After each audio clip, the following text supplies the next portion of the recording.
Is Megha Balani and welcome to all of you. आज हम करने वाले हैं राजस्थान बोर्ड, जिसमें हम चैप्टर करेंगे 13 यानी कि 13 और किसके द्वारा लिखा गया है। ये लिखा गया है सर्वेश्वर दयाल सक्सेना जी द्वारा लिखा गया है। और यहाँ पर जो हम पढ़ने वाले हैं वो बहुत ही अच्छी चीज समझने वाले हैं, जो कि किसके बारे में है, मानवीय करुणा की दिव्य चमक। यहाँ पर हम ऐसे व्यक्ति के बारे में पढ़ेंगे। अब तक हम हमेशा कहानियाँ पढ़ते थे, बहुत सारी चीज़ों के बारे में समझते थे, लेकिन आज हम एक संस्मरण क्या होता है, ये भी एक विधा होती है गद्य की, जिसमें हम एक तरीका लिखते हैं। जैसे हम एकांकी देखते हैं, कहानी देखते हैं, नाटक देखते हैं, उसी तरह से संस्मरण होता है, जिसमें हम किसी की स्मृतियाँ यानी किसी की यादें होती हैं, उन यादों को जब हम लेख के रूप में लिखते हैं उसे हम संस्मरण कहते हैं। तो यहाँ पर हम फादर बुल्के जो हैं उनके संस्मरण लिखेंगे, जिन्होंने अपने जीवन में कुछ किया था और उन्होंने क्या क्या चीज़ें की थी, वो सारी चीज़ें हम इस चैप्टर में पढ़ेंगे। तो एक तरह से समझ लो आप उनका जीवन परिचय पढ़ रहे हो, जिसमें आप किसके द्वारा पढ़ोगे, सर्वेश्वर दयाल सक्सेना जो है उनके द्वारा पढ़ोगे, क्योंकि उन्होंने उनके बारे में एक स्मृति लिखी है। उनकी यादों के जो उनके साथ उन्होंने जो पल बिताए थे उन सभी को उन्होंने याद के रूप में लिखकर हमें बताया है, जो कि संस्मरण कहलाता है। ठीक है, राजस्थान बोर्ड का ये चैप्टर है और आज हम करने वाले हैं इसका फर्स्ट लेक्चर। इसके नेक्स्ट लेक्चर में हम इस चैप्टर को कंप्लीट करेंगे और उसके साथ विद क्वेश्चन आंसर्स करेंगे। ठीक है, तो बिना देरी किए शुरू करते हैं हमारा चैप्टर। सबसे पहले सर्वेश्वर दयाल सक्सेना जी जो हैं उनके जीवन परिचय को देख लेते हैं। तो अगर लेखक के जीवन परिचय की बात करें तो सर्वेश्वर दयाल सक्सेना एक प्रतिभावान क्या थे, साहित्यकार हैं। इनका जन्म जो है उत्तर प्रदेश के बस्ती जिले में सन 1927 को हुआ था। इन्होंने सन 1949 में इलाहाबाद में एमए की परीक्षा पास की। ये अध्यापक तथा आकाशवाणी में सहायक प्रोड्यूसर रहे। ये दिनमान के उपसंपादक और बाल पत्रिका कौन सी, पराग के भी संपादक रहे। इनके प्रसिद्ध कविता संग्रह की अगर बात करें, जिसमें इन्होंने कविताएं लिखी हैं, वो है खूंटियों पर टंगे लोग। ठीक है, खूंटियों पर टंगे लोग, ये टंगे होगा, टेंगे नहीं होगा, टंगे लोग। पर इन्हें साहित्य अकादमी पुरस्कार भी मिला, इन पर मिला इनको। ठीक है, नेक्स्ट है सन 1983 में इनका जो है स्वर्गवास हो गया, यानी जन्म हुआ था 27 में और 1983 में इनका स्वर्गवास हो गया। आगे बात करते हैं इनकी रचनाओं की कि इन्होंने कौन कौन सी रचनाएं की थी। तो सक्सेना जी ने अनेक प्रकार की रचनाएं की हैं, जैसे कि कहानी संग्रह, उपन्यास, कविता संग्रह, बाल साहित्य, इस प्रकार के काफी रचनाएं की हैं, जो कि आपको निम्न प्रकार से मिलेंगे। पहले अगर हम बात करें किसकी कविता संग्रह की, तो है कुआनो नदी, काठ की घंटियां, खूंटियों पर टंगे लोग, जंगल का दर्द, ये सब क्या थी, इनकी कविताएं थी। उसके बाद बात करें अगर नाटक की, तो नाटक है बकरी। ठीक है, आगे देखते हैं। कहानी संग्रह की अगर बात करें तो इनकी प्रसिद्ध कहानी संग्रह है कौन सी, लड़ाई। लेख संग्रह की बात करें तो वो है चर्चे और चरखे। ठीक है, चर्चे यानी कि बातें और चरखे। बाल साहित्य भी इन्होंने काफी लिखा था, जिसमें था लाख की नाक, बतूता का जूता, भों भों खो खो। ठीक है, ये इनके कुछ क्या थे, बाल साहित्य यानी कि बच्चों वाली जो कॉमिक होती है वो भी इन्होंने लिखी थी।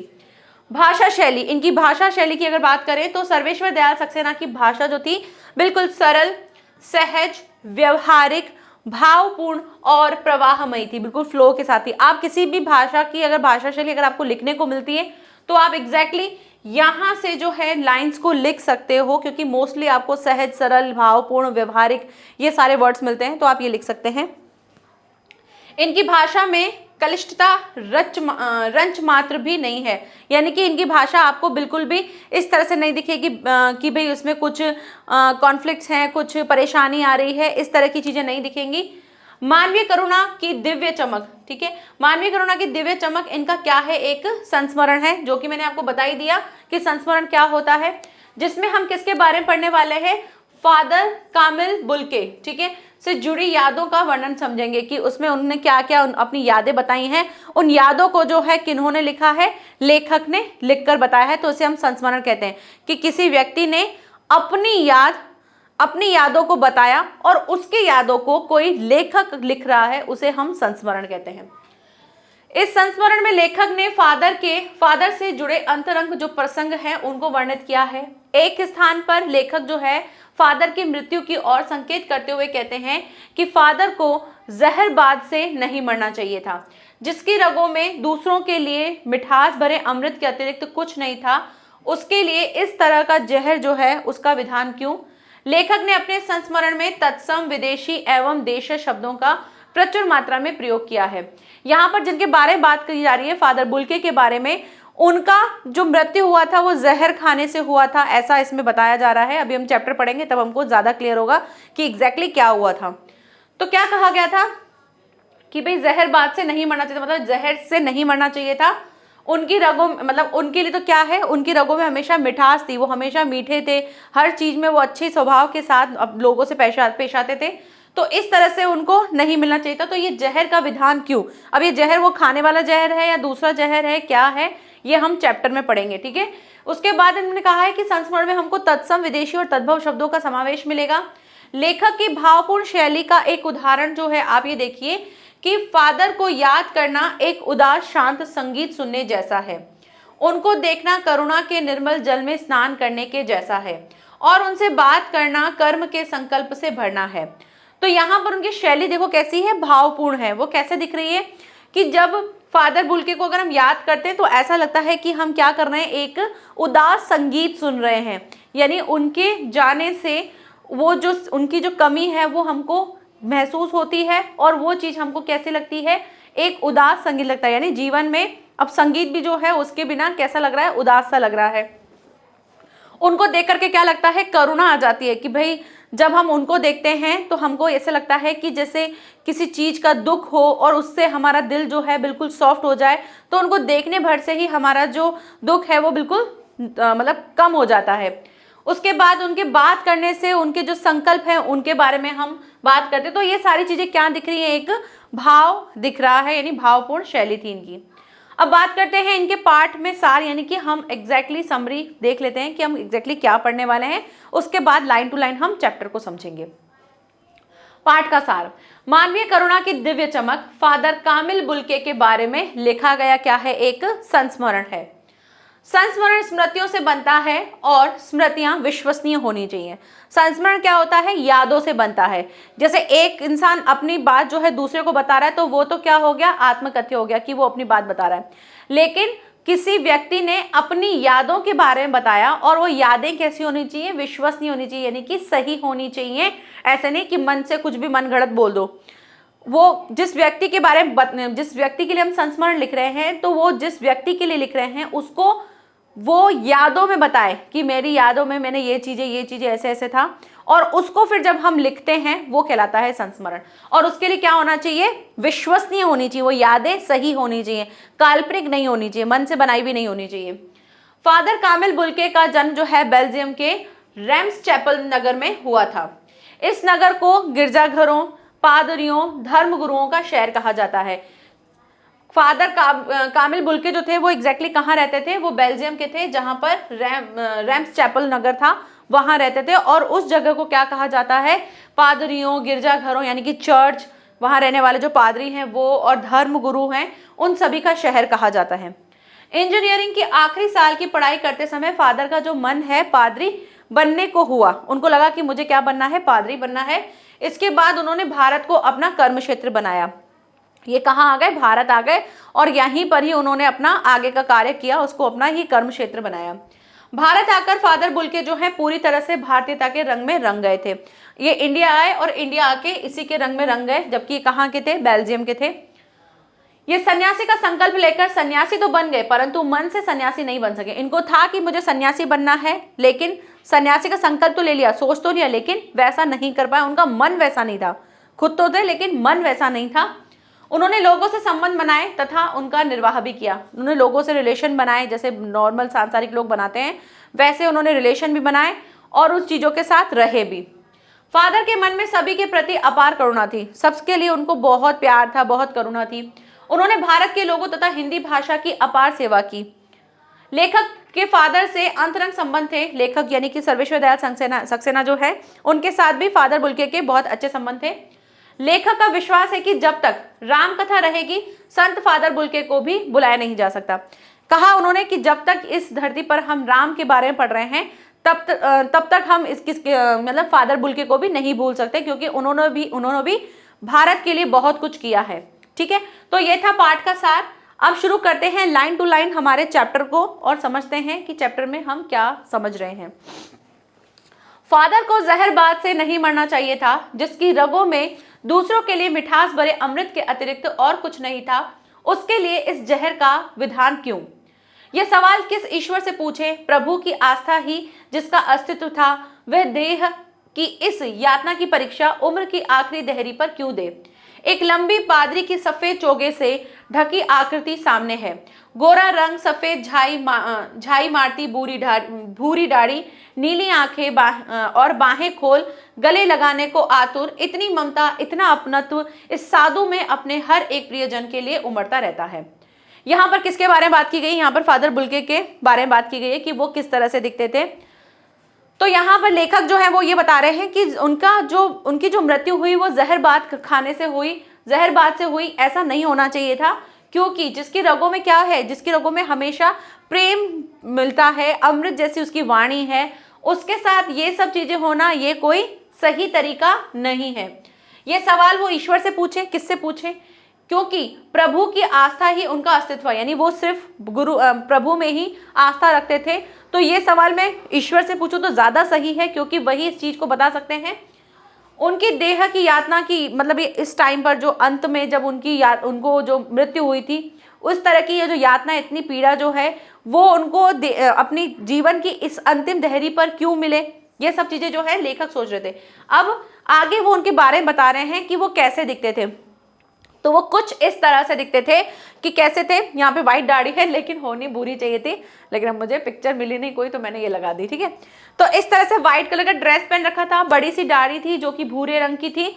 उसके बाद उन्होंने क्या कर रखा था? नीली आंखें, उनकी आंखें कैसी थी? नीली थी। और तुम देखा ही होगा हमने कि फॉरेनर्स जो होते हैं उनकी थोड़ी सी आईज थोड़ी सी डिफरेंट होती हैं। और बाहें खोल के गले लगाने को आतुर, मतलब इतने वो थे, अपनापन इतना था कि ऐसा लगता था वो खड़े हैं तो बस ऐसा लग रहा है कि आके बस ऐसे गले लगा लेंगे, प्यार से मिल लेंगे। इस तरह की उनकी जैसे वो मिलते थे तो इस तरह से दिखते थे। ममता इतनी थी और इतने ज्यादा अपनत्व था, इतना अपनापन था कि लगता था कि ये साधु है जो कि क्या करता है, इसको हर अपने प्रियजन के लिए, जो भी इसको अच्छा लगता है, जिसको भी देखेगा ये तो उसको बस अपना ही बना लेगा और उसके लिए बस प्यार ही उमड़ रहा है, अपनत्व उमड़ रहा है। ऐसा उनका जब भी वो उनसे मिलते थे तो ऐसा लगता था। ठीक है, आगे देखते हैं। मैं 35 साल से इसका साक्षी था, मतलब वो 35 साल से उनको जानते थे, तब भी जब वह इलाहाबाद में थे और तब भी जब वह दिल्ली आते थे। जब वो इलाहाबाद में तब भी उनको जानते थे और जब वो दिल्ली आते थे तब भी उनको जानते थे। आज उन बाहों का दबाव मैं अपनी छाती पर महसूस करता हूँ। आज भी जो है उनका, यानी जब गले लगते हैं तो क्या होता है कि जब ऐसे मिलते हैं तो एक टाइट हग होता है, तो क्या होता है, एक फील आता है ना कि हाँ भाई हग किया है। तो वैसे ही वो कह रहे हैं कि आज भी जो है जब भी मुझे ऐसा फील होता है कि जैसे उन्होंने मुझे हग कर लिया हो और मैं उसकी जो दबाव है वो उस चीज़ को महसूस करता हूँ, यानी मैं उनकी जो प्रेजेंस है उसको महसूस करता हूँ। फादर को याद करना एक उदास शांत संगीत को सुनने जैसा है।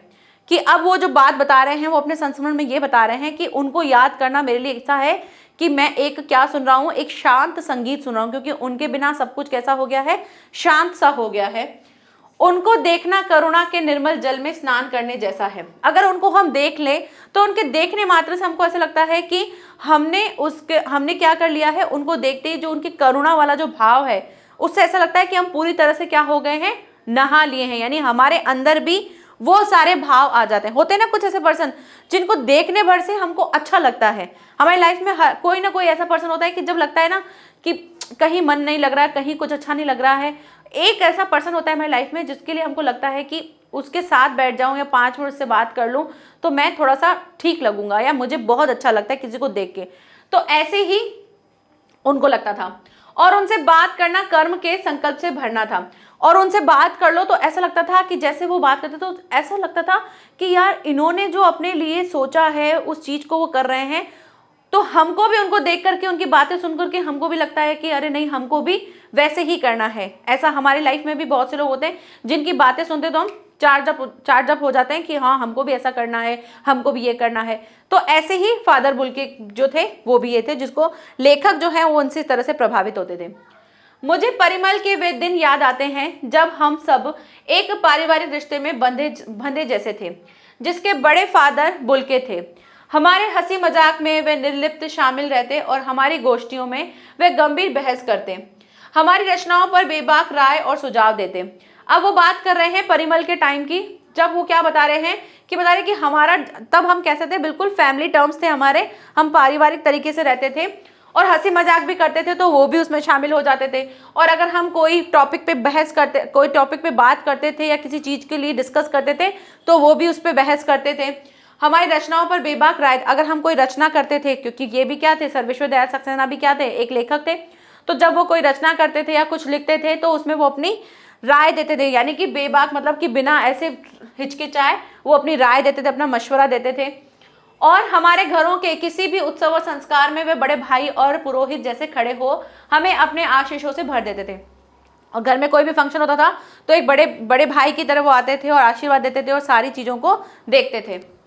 मुझे अपना बच्चा और फादर का उसके मुख में पहली बार अन्न डालना याद है। उनको क्या याद है कि मुझे अपना बच्चा, यानी उनका बच्चा और फादर का उनके मुख में पहली बार अन्न डालना होता है ना, कि जब हम जो बच्चे होते हैं जब उनको पहली बार अन्न चखाते हैं तो हम किसी बड़े से करवाते हैं, तो वो चीज़ जो है फादर बुल्के के द्वारा करवाई गई थी। तो उनको वो भी याद है लेखक को कि मेरे बच्चे का जो पहला अन्न जो है वो फादर बुल्के ने करवाया था, तो वो भी मुझे याद है।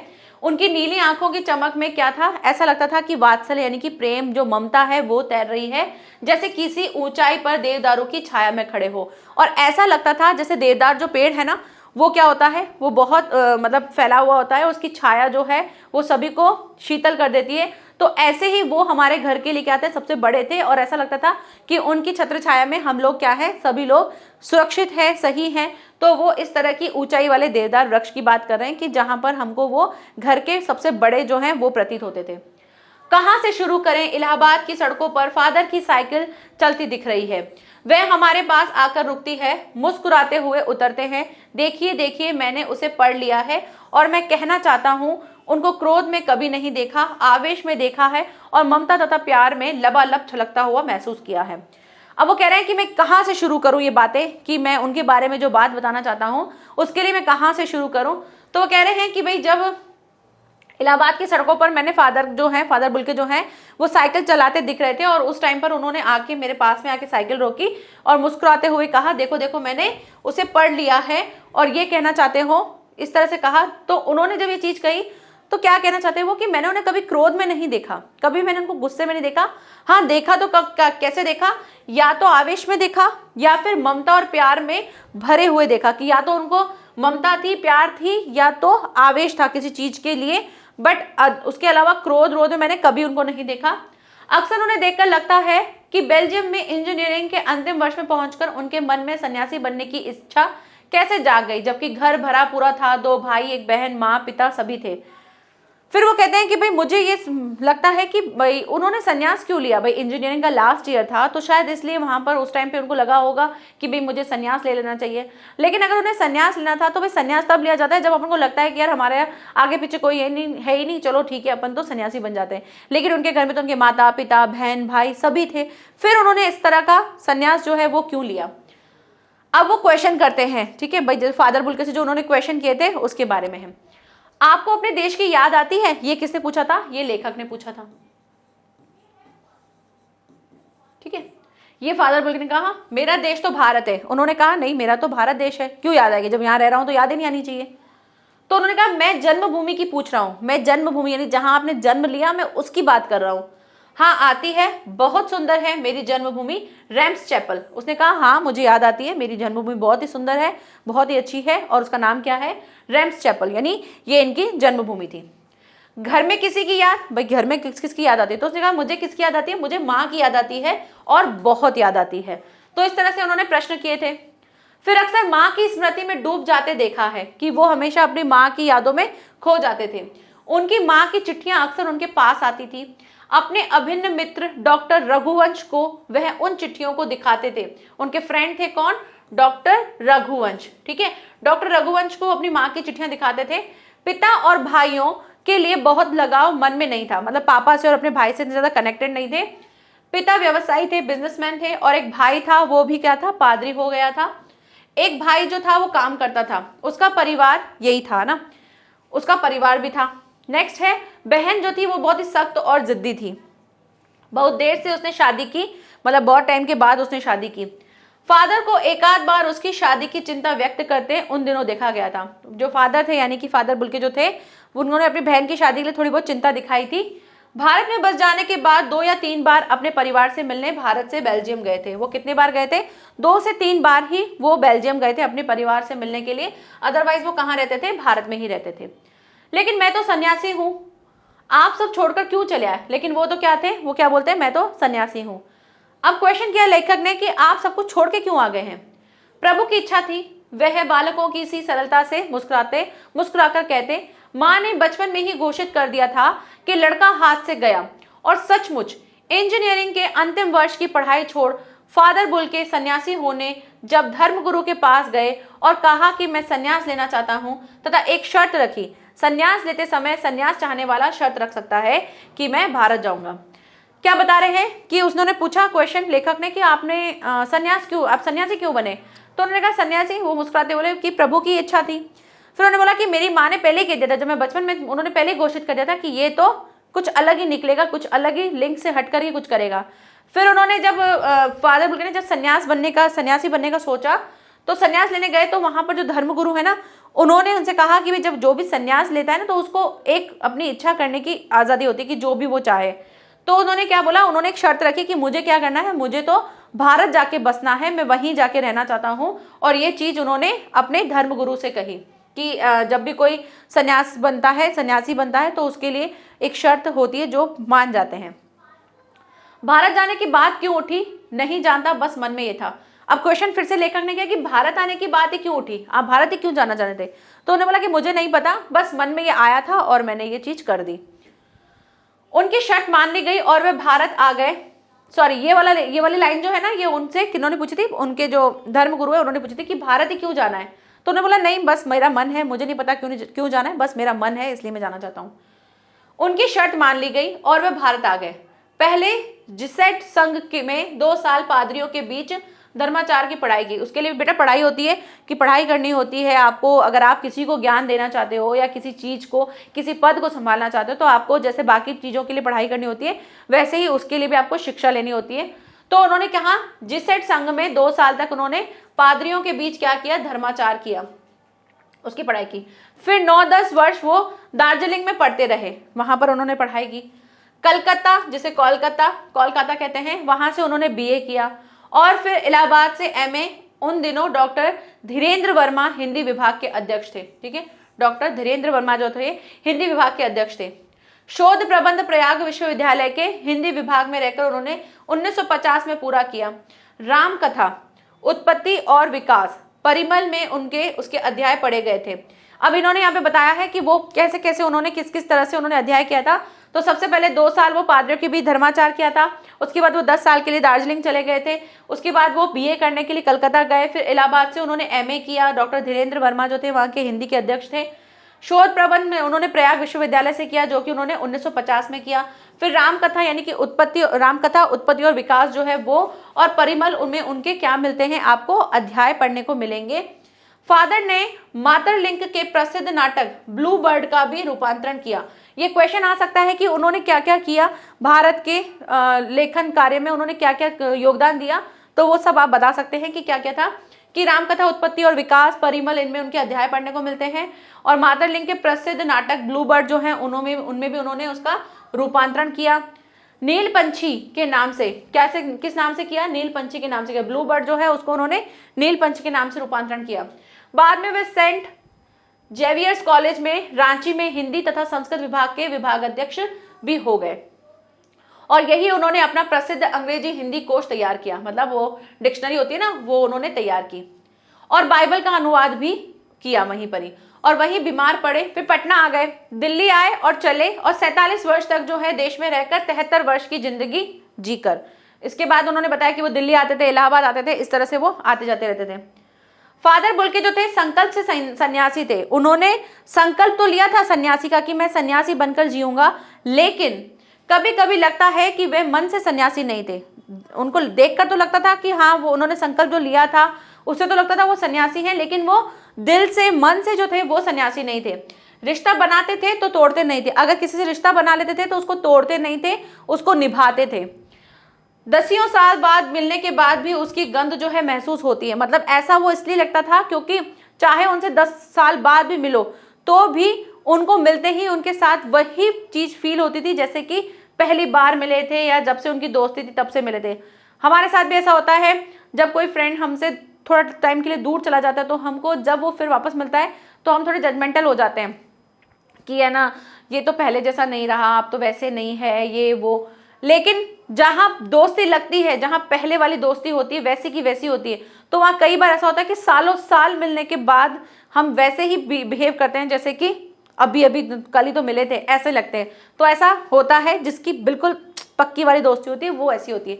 तो इनकी कुछ दोस्ती ऐसी ही थी कि वो अगर मतलब सन्यासी दिखते थे, लेकिन जब किसी से मिल लेते थे, किसी से रिश्ता बना लेते थे तो फिर इसको तोड़ते नहीं थे। वह जब भी दिल्ली आते जरूर मिलते, खोज कर समय निकाल कर, गर्मी सर्दी बरसात झेल कर मिलते, चाहे 2 मिनट के लिए ही सही जरूर मिलते थे। वो ऐसे फ्रेंड थे कि भाई चाहे कितना भी कुछ भी हो, कैसी भी कंडीशन हो, वो भले ही 2 मिनट के लिए मिलते थे लेकिन मिलने जरूर आते थे। ये कौन सन्यासी करता है? ऐसा तो कोई सन्यासी नहीं करता। सन्यासियों को तो पता ही नहीं होता है ना, दुनिया परिवार रिश्ते नाते वो सब छोड़ छाड़ के सिर्फ अपनी भक्ति और जो भी अपना वो कर्म करते हैं उसी में लगे रहते हैं। उनको बाकी सांसारिक जीवन से कोई मतलब नहीं होता है। लेकिन ये ऐसे नहीं थे, ये अपने फ्रेंड्स के लिए, अपने जो भी इनको जानने वाले थे उनके लिए समय निकालते थे, भले कुछ समय के लिए निकाले लेकिन निकालते थे। उनकी चिंता हिंदी को राष्ट्रभाषा के रूप में देखने की थी। वो क्या चाहते थे? वो चाहते थे कि हिंदी क्या हो, राष्ट्रभाषा हो। जबकि वो खुद कहाँ से थे? बेल्जियम से थे, लेकिन वो भारत को उन्होंने पूरी तरीके से अपना लिया था और हिंदी भाषा के लिए वो चाहते थे कि वो क्या हो, राष्ट्रभाषा हो। हर मंच से इसकी तकलीफ बयां करते, इसके लिए अकाट्य तर्क भी देते थे और इस चीज को वो दिखाते भी थे और इस चीज के लिए वो तर्क भी देते थे। काफी चीजें जो हैं, काफी बातें वो कहते थे। बस इसी एक सवाल पर उन्हें झुंझलाते देखा है और हिंदी वालों द्वारा ही हिंदी की उपेक्षा पर दुख करते उन्हें पाया गया है। वो बस एक इसी सवाल पे झुंझला जाते थे, चिढ़ जाते थे कि हिंदी वाले जो हैं वो हिंदी की भाषा को ही इतना ज्यादा तवज्जो नहीं देते थे और इसी चीज का वो दुख बयां करते थे। घर परिवार के बारे में, निजी दुख तकलीफ के बारे में पूछना उनका स्वभाव था और बड़े से बड़े दुख में उनके मुख से सांत्वना के जादू भरे 2 शब्द सुनना एक ऐसी रोशनी में भर देता था। वो कैसे थे? सन्यासी थे, लेकिन वो हमेशा जब भी मिलते थे तो ऐसे नहीं कि ज्ञान व्यान दे या कुछ करे। वो हमेशा जब भी मिलते थे घर परिवार के बारे में पूछते थे, भाई सब लोग ठीक है, सब कैसे हैं, क्या हो रहा है, जिंदगी सही चल रही नहीं चल रही है। और अगर कोई भी दुख होता था, चाहे वो छोटे से छोटा हो या बड़े से बड़ा हो, अगर उनके मुख से कुछ लाइनें सुन लेते थे तो ऐसा लगता था जैसे कि क्या मिल रही है, सांत्वना मिल रही है कि हाँ इन्होंने कुछ बताया है। और जैसे कोई मैं अपना दुख बताऊं और वो सामने से कुछ 2 शब्द बोल देते थे तो ऐसे दिल को तसल्ली सी मिल जाती थी। तो ऐसी थी वो कि जब भी कुछ बोलते तो ऐसे लगता था कि बिल्कुल उनके शब्दों से हमारे जीवन में क्या आ गई है, रोशनी भर गई है जो किसी गहरी तपस्या से जन्मती है। और ये चीजें कब पाती हैं? जब कोई गहरी तपस्या करता है, क्योंकि उनके अंदर ज्ञान बहुत अच्छा था। आपको ऐसे चलता फिरता कोई बात बोल दे, आपको सांत्वना नहीं मिलेगी। आपको वहीं से सांत्वना मिलेगी जहां पर जिसने अपनी इस चीज पे काम किया होगा। किसी की बात पे अगर आप अपने आप को काम कर लेते हो, दैट मीन्स वो सामने वाला उसमें कुछ तो है, उसने उसके लिए कुछ तो काम किया है, तभी उसकी बोलने भर से आप बिल्कुल अपने आप को क्या मान रहे हो, बिल्कुल रिलैक्स मान रहे हो ना। तो इस तरह के थे। हर मौत दिखाती है जीवन को नई राह, मुझे अपनी पत्नी और पुत्र की मृत्यु जो है वो याद आ रही है, फादर के शब्दों से झरती विरल शांति भी। अब वो क्या बताते हैं कि हर मौत जो है दिखाती है जीवन की नई राह। जब भी किसी की जो भी हमारा संबंध होता है वो अगर चला जाता है तो उसके बाद का जीवन जो है वो थोड़ा अलग तरीके से होता है, क्योंकि इससे पहले हमारा जीवन कुछ और था और अब हमारा जीवन कुछ और है। तो ये क्या बता रहे हैं? ये कह रहे हैं कि जब भी किसी की मौत होती है तो उसके बाद हमको जिंदगी की एक नई राह दिखती है कि अब हमें इस जगह पर जाना, क्योंकि हमने कभी सोचा नहीं होता है। अब उस कमी के साथ हमको जीना है तो वो क्या होगा, एक नई राह ही होगी और वहां से हमें कुछ ना कुछ सीखने को मिलता है। मुझे अपनी पत्नी और पुत्र की मृत्यु याद आती है। किन्हें आती है? लेखक जो है वो कह रहे हैं कि मुझे अपनी पत्नी और पुत्र की मृत्यु की याद आ रही है। और फादर के शब्दों से वो जो उन्होंने शब्द सुनाए, जो शब्द बोले उन्होंने सांत्वना में, वो शब्द से मुझे क्या मिलती है? शांति मिलती है। आज वे नहीं है, दिल्ली में बीमार रहे और पता नहीं चला। अब वो कौन नहीं रहे? आज फादर बुल के जो हैं वो नहीं रहे हैं, वो ऐसा बता रहे हैं। दिल्ली में बीमार रहे, वो दिल्ली में थे, बीमार थे और पता ही नहीं चला उनको कि भी वो दिल्ली में हैं और बीमार थे और अब वो चल बसे हैं। बाहें खोलकर इस बार उन्होंने गले नहीं लगाया। इस बार जो है उन्होंने, जैसे हर बार मिलते थे तो गले लगाते थे, इस बार नहीं लगाया। जब देखा तब वे बाहें दोनों हाथों की सूजी उंगलियों को उलझाए ताबूत में जिस्म पर पड़ी थी। और जब मैंने उन्हें देखा तो जो बाहें वो फैलाकर मुझसे मिला करते थे, आज वो बाहें जो हैं इस तरह से बंधी हुई और किसमें है? ताबूत। क्या होता है ताबूत? वो ताबूत वो होता है ना जिसमें जो क्रिश्चियंस लोग होते हैं उनको रखा जाता है, उनके शव को, तो वो उसमें वो उनका जो जिस्म था वो उसके अंदर था और उंगलियां जो हैं वो इस तरह से थी, बंधी पड़ी थी। जो शांति बरसती थी वे चेहरे पर स्थिर थी। जो शांति, जिनको देखकर, जो चीज उनको देख, उनके प्रेजेंस से ही हमको ऐसा लगता था कि वो बिल्कुल सामने वाले को बिल्कुल काम कर देते हैं। अब वो ऐसा लग रहा था कि बिल्कुल एक जगह क्या हो गई है? स्थिर हो गई, मतलब बिल्कुल एक जगह खड़ी रह गई है और तरलता जम गई है। वह 18 अगस्त 1982 की सुबह 10 बजे का समय था। दिल्ली में कश्मीरी गेट के निकलसन कब्रगाह में उनका ताबूत एक छोटी सी नीली गाड़ी में से उतारा गया। दिल्ली के कहाँ? कश्मीरी गेट पर, जहां पर उनका जो कब्रगाह यानी जहां पर दफनाया जाता है उसको कब्रगाह कहते हैं, वहां पर जो उनका ताबूत था एक छोटी सी नीली गाड़ी से उतारा गया था। यानी अब जो है वो उनका जो देहांत हो गया था और वो दिल्ली में ही थे, लेकिन वो उनसे मिल नहीं पाए और जो उनको एक अपनापन मिलता था जब भी वो उनसे मिलते थे, गले मिलकर मिलते थे, आज वो चीज़ जो है वैसी नहीं हो रही थी। जो शांति, जो कामनेस जो उनको वहाँ से मिलती थी जब वो उनसे मिलते थे, जब वो काम हो जाते थे उनसे बात करने भर से, अब वो सारी चीज़ें कैसी हो गई हैं? बिल्कुल स्थिर हो गई हैं।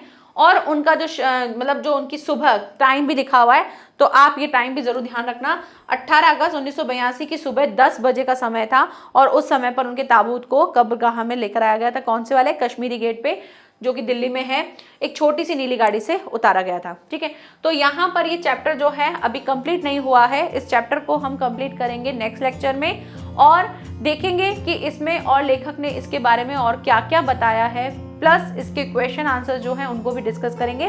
तो मिलते हैं नेक्स्ट लेक्चर में। Thank you so much, bye bye and take care.